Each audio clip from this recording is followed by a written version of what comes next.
Well, good evening, everybody. It's Kevin with Captain's Beer Blog and Basin Brewing Supply. Time to do a beer review. This is about as live as it gets. In fact, I don't even have it in front of me. I'm going to go run to the refrigerator and grab it and a glass. I'll be right back.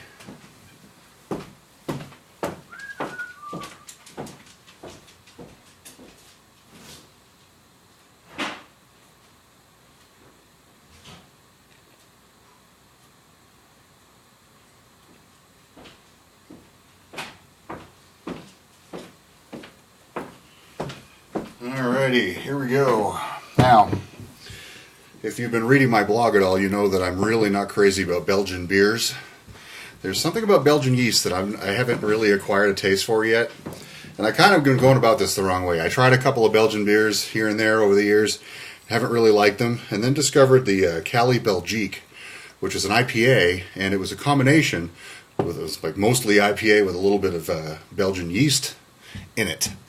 And I liked that because it had just enough of that Belgian flavor in it to kind of give me an idea of what it's supposed to taste like, but it wasn't overwhelming. What I got here from Basin Brewing, thanks to Matt and Steve, is 3 Philosophers. And this is a full-on Belgian with it's a 98% ale, 2% ale with cherries added. 9%, it's 9.8% alcohol by volume. And it's brewery Omengang. I'm assuming I'm pronouncing that right. If I'm not, sorry for slaughtering it. This is a corked bottle, which I kind of like. I like it when they do that. It's a nice experience. Fine wines, fine bubbly. It's all corked. So let us uncork this gem, shall we?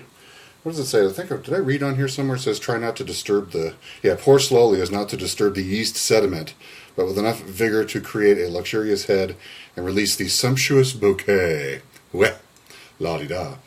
Let's see what this is all about, shall we? No guarantees. Again, I'm not a fan of Belgian beers, but this comes highly recommended. So,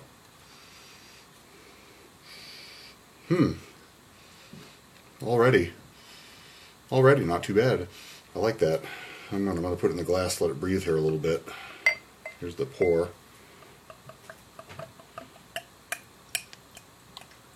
Nice color.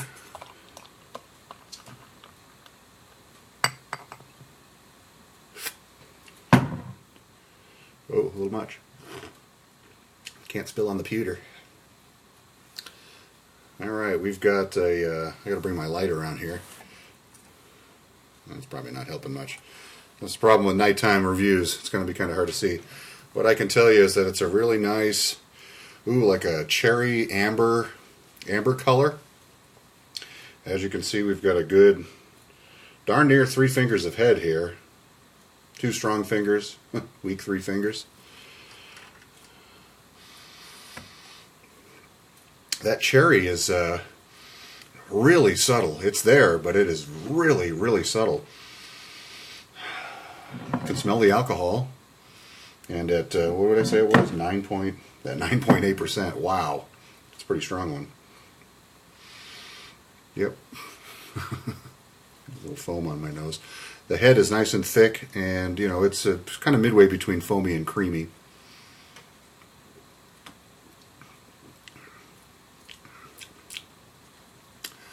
Wow, there's a lot going on here.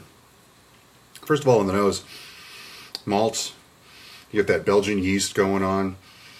And that really, really slight, ever so, just barely visible whiff of that cherry flavor that they promise. Mouthfeel is medium to oily.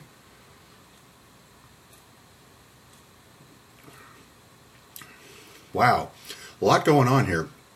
At first, it starts out kind of smooth with the malts, and the Belgian yeast is definitely front and center.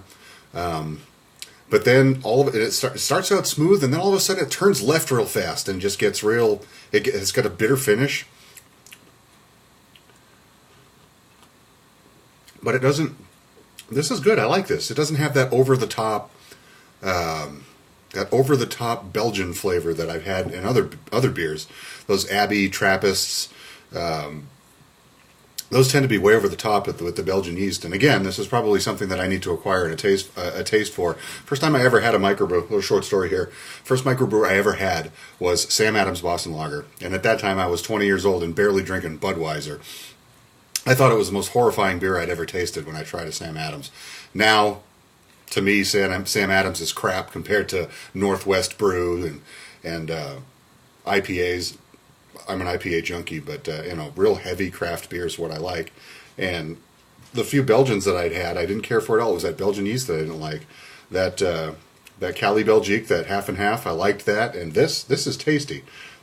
Thanks, guys. Thanks for the recommendation of that. Steve, you were the one that said grab this one up, and I did. I like it. 3 Philosophers. I guess it's time to sit down and drink this and philosophize about beer. So, if you find yourself in Klamath Falls, you're going to want to hit up Basin Brewing Supply on Main Street. Excellent supply of homebrew, and they've got lots of great beers in the refrigerator for you to have. I'm Kevin for Cap'n Beer Blog. Hey, beers to you and me. And for Basin Brewing Supply, we'll catch you next time. See ya. Bye-bye.